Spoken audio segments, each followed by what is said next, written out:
I'll never forget the way my dad looked that Memorial Day morning, standing in our front yard, his 73-year-old frame soaked to the bone. Water dripped from his weathered veteran's cap, tracing paths down his lined face, pooling around the medals pinned proudly to his chest. His eyes, usually sharp with quiet strength, held a 1,000-yard stare that cut me deeper than any words could. And there was Patricia Collins Patty, as the neighbors whispered behind her back, wielding a garden hose like a weapon, spraying him with icy water while screeching about respecting the flag and true patriots. My father, who'd served this country for 3 decades, who carried a bullet scar for Vietnam and leaned on a cane every step, didn't flinch. He just stood there, dignity unbroken, even as humiliation dripped from him. This whole mess started 3 days earlier when Dad came to stay with me for the holiday weekend. It was our tradition since Mom passied a simple VY sit, a local parade, a backyard barbecue. Nothing fancy, just time together that meant the world to him. Dad wasn't big on words or grand gestures. His generation of soldiers didn't work that way. But the way he'd sit quietly, sipping coffee, watching the neighborhood wake up, told me everything. This year felt extra special because he'd finally meet my fiancée, Emily, who couldn't wait to know the man I looked up to most. Our neighborhood was your typical suburban slice of American Eat lawns, friendly dog walkers, kids on bikes. But there was a catch. The Homeowners Association, ruled with an iron clipboard by Patty Collins. In her 50s, with a face pinched like she'd just bitten a lemon, Patty was a one-woman tornado of petty regulations. In the 2 years I lived there, she'd cited me for grass half an inch too tall, a mailbox in the wrong shade of taupe, and Christmas lights that dared linger past January 2nd. I kept the peace by fixing her complaints fast, but others weren't so lucky. The Thompsons got slapped with a due-law $300 fine for unapproved tulips, and old Mr. Jenkins nearly faced HOA court for painting his door a shade too purple. I warned Dad about Patty before he arrived. Just nod and smile, I said over the phone. He chuckled, that low, gravelly laugh of his. Son, I've faced drill sergeants and gunfire. I can handle a busybody. Oh, how wrong we were. Trouble brewed the first morning. Dad, always up before dawn thanks to military habits, went for his usual walk. I found him later on the porch, coffee in hand, staring across the street at the community center. Patty stood there under the neighborhood flag, glaring like he'd personally offended her. That woman, he said quietly, yelled at me for not saluting during some flag ceremony. I was just walking by. I sighed, explaining Patty's latest obsession, a daily 8 a.m. flag raising she'd strong-armed everyone into attending. Most neighbors dodged it with excuses, but Patty was getting pushier. Dad touched the veteran's pin on his jacket. I respect the flag more than most, but I don't need to put on a show to prove it. The next day, I joined Dad on his walk, half to stretch my legs, half to play buffer. Sure enough, as we passed the community center during her precious ceremony, Patty was there with her HOA cronies. Her eyes locked on Dad, narrowing to slits. Your father needs to show respect, she hissed at me. Saluting is the bare minimum. I felt Dad stiffen, but I put a hand on his arm. He served 30 years, ma'am, I said, forcing calm. He's earned the right to honor it his way. Patty's face turned beet red. Rules are rules. No exceptions. I thought that was the end of it, just another tense moment. I was dead wrong. Memorial Day morning, Dad was out front, savoring the quiet with his coffee before a barbecue. I was in the kitchen, flipping pancakes, when angry shouts shattered the peace. I couldn't make out words at first, but the venom in the voice sent me bolting to the door. Why saw stop my heart.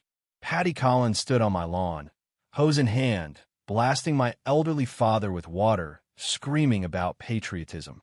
You think you're above the rules? She shrieked. I saw you yesterday, standing there like you're too good to salute. This is what happens to flag disrespecters. Dad, his decorated cap and uniform drenched, stood stock still, cane gripped tight.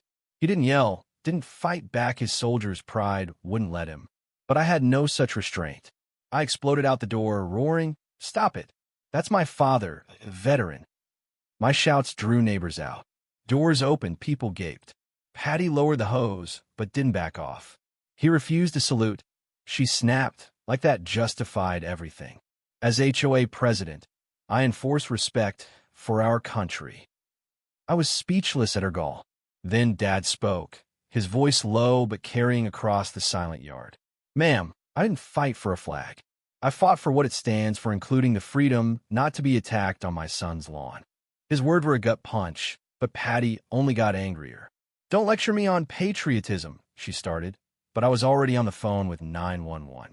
A woman's assaulting my elderly veteran father, I said loud enough for all to hear. Patty's eyes widened as reality hit. She dropped the hose, stammering about enforcing HOA rules. Mrs. Lopez from next door cut in. There's no rule about saluting, Patty. And even if there was, you can't assault someone. Murmurs of agreement rippled through the crowd. Then Mr. Khan from across the street stepped up, phone raised. I recorded it all, he said. From the second she started yelling. Patty's face went white. When the police arrived, the scene was chaos. Dad, still soaked but wrapped in a blanket Mrs. Lopez brought. Me, barely holding it together. Patty, now fake crying about just doing her job. The officers took statements, and when they heard Dad was a decorated veteran attacked on Memorial Day, their faces hardened. Mr. Khan's VY Deo sealed it Patty trespassing, yelling, spraying Dad while ranting. Ma'am, you're under arrest for assault, battery, trespassing, and disturbing the peace, the older cop said, cuffing her. Patty's jaw dropped. I'm the HOA president, she sputtered. The younger officer shook his head. Doesn't give you the right to assault a veteran, especially today. As they led her to the cruiser, the neighborhood watched, stunned. Patty's protest shrill claims of standing up for the flag fell flat. Just before she was shoved in the back seat, she glanced at Dad. For a split second, I saw shame in her eyes, but it vanished, replaced by defiance. The crowd dispersed, neighbors offering Dad apologies, dry clothes, and his cane, which had fallen in the chaos. 3 days later, we learned Patty's fate. She faced felony assault on an elderly person, criminal trespassing, and disturbing the peace up to 5 years in prison and hefty fines. The DA, whose dad was a vet, refused any plea deal. The HOA board ousted her in an emergency vote. The local paper splashed the story on its front page with a still from Mr. Khan's VY Deo, Patty hosing Dad in his decorated uniform. Her real estate firm suspended her without pay. When Patty returned to grab belongings from her house, I was outside with Dad. She kept her head down, hurrying, but froze when she saw him on the porch. Their eyes met. Then, to my shock, Dad stood, leaning on his cane, and gave her a slow, perfect military salute. Patty's face crumpled, and for the first time, she was speechless. This story still burns in meth image of my father, drenched but unbroken, facing down a woman who thought she could shame him.